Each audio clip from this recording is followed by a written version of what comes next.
So hi, once again, we join us on the floor. This is August of 2024 and I've changed over my pedal board. Now it's the same pedal board with exactly the same stuff. But what I've done is I've put the RC600 on the bottom. And there's a specific reason for this because I actually like the RC600 on the top, but things have changed.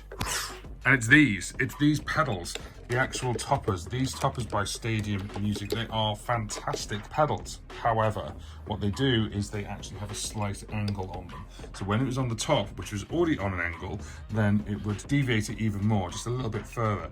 And I was doing a gig last week, and what I found was when I was trying to hit the all-start stop, I didn't press here, I pressed there. And it didn't actually stop my loops, and it did that quite a few times. So I thought, well, the process would have to be that this goes flatter and actually moves further back. So without any further ado, it is now on the bottom. For those in the know, this is the New X Bumblebee large pedal. It's a little bit like Meccano, and that's the great thing about it. You can just rebuild it how you see fit. You can put the rods across and then you just screw them in. But the problem with the Nux large is it is about 2 or 3 millimeters too narrow to fit an RC600. So how on earth have I got that to fit in there? Well, it's all thanks to APT Music UK. His YouTube channel's actually got a video all about buying little spaces, and you can just about see them. If I just go to here, hopefully we can zoom in, you can just see little spaces there, and we screw the spaces in. It gives a tiny little gap. Can you see that there, that little gap there? That is the gap, and do it on both sides, and it gives enough space for this to fit. And I know when I say fit, I mean literally touching the paint, snug fit. It really is tight, like a tiger. But it does fit, and that means I've got that on the bottom and I've got my stuff on the top. Now regarding the top, I've changed things around a little bit as well, again just to stop me from pressing things by accident.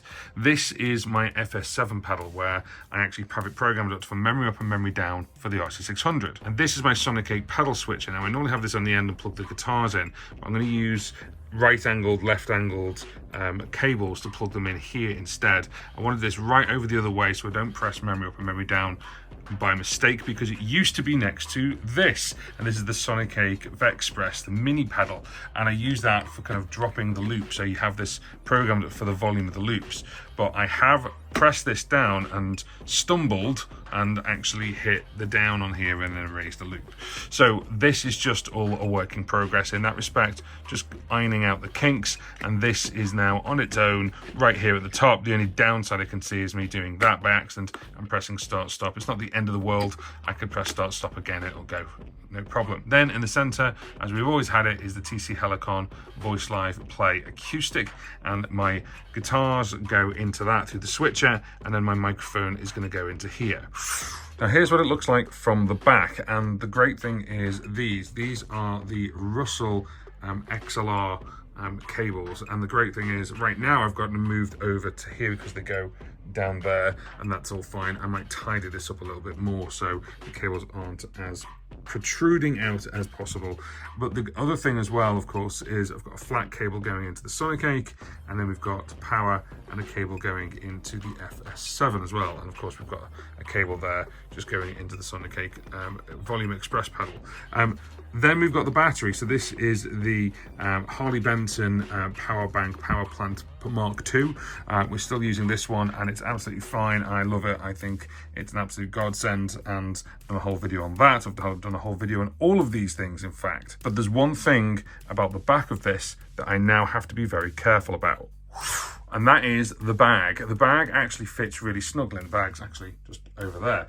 But the bag fits really snugly, but now I've got this a little bit further back. You can see it's just off the edge here. I might have to move this slightly forward, but these two are now protruding out. And if you've got another cable or anything out here that could be snapped when you put it in, you're gonna have to unplug it. I'm gonna have to unplug it. So we'll just see how that goes. That's just on me. I might move this slightly forward. I do have a gap, so I could move it slightly forward, but I just don't want to touch these pedals by accident.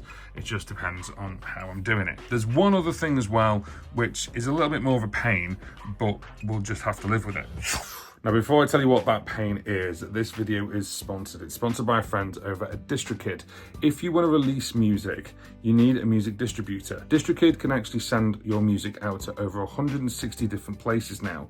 So you've got the big hitters like Spotify, Apple Music, Amazon, Deezer, Pandora, Tidal, iHeartRadio. There's absolutely loads. And there's loads more you've probably never even heard of. Now, most music distributors will charge you every time you release an album, a single, an EP, a live album, and an acoustic album. Every time you release something, they'll charge you. DistroKid don't do this. They charge you one price per year, which starts at $22.99 per year. So it means you can release as much music as you want to for an entire year. But we have a link that's in the description box of this video, which will get you 7% off your first annual membership with DistroKid. The great thing is they've got loads of things like a hyperfollow page. So as soon as you release something, it just gives you a page for people to go and follow it. And then they can choose how they listen to your music. You've got things like promo cards. You've got things like splits, so you can split the money between your band or your duo, and there's loads more in there. So have a look at the link. It's in the description box below. There's loads there to discover, and if you sign up with DistroKid and sign up with my link, you'll get 7% no matter which tier you choose. Thank you very much to DistroKid for sponsoring this video. Now, the problem. There's the problem. No, not the fact it's a 600 here. Can you see it? The actual outputs. The outputs are now and the bottom, and they're back here. So plugging things in, I can use this gap to plug things in, but it's pretty hard. Or we can go this way. I've got a lot of cabling in the back here. Now, the nice thing is I could actually go underneath and plug things in that way and then just feed it out either side. I just have to remember to do that. But with it being on the top, you could just plug it in really, really quickly on the top there. Having said that, the microphone, when I plug it in, that's actually now easy as opposed to plugging it in underneath. But that's the only downside, is obviously your main outs for the RC600 and now underneath, and I'll have to feed it through a slightly different way. But all in all, I'm pretty happy with this so far. I have had a little play with it since this morning, and it's gone well so far. It's just a little bit of muscle memory for me, remembering where everything is because I've moved things around. But I think it's probably more ergonomic than it was. Now, one final thing before you go, and that's actually the RC600 itself. If you want to learn about the RC600 and even how to loop at all, then my RC600 course is $197. Now, you can buy it outright. You can buy it in 12 months, 6 months, 3 months, and that's all fine. That means you get full access to the course straight away, and then also you get to keep that course. However, times are hard, and I completely understand that, and that is why we've brought out the subscription. My subscription bundle actually has my 3 courses that I've made already: the RC600 course, the RC500 course, and my course called How to Loop Like a Pro. So if you want to dive into the RC600, or you want to dive into learning how to loop from me directly, then subscribe to the bundle, which is $15 a month with no minimum term. Dip your toe in the water, see if it's right for you, and let me know in the comments below if you've used my course or if you've already subscribed. Thank you very much to those who have, because we've had quite a lot of people sign up, even if they just want to learn how to loop. Now, if you're interested in the RC600, have a look at this video right here. That is a playlist of every video I've made for the RC600 so far.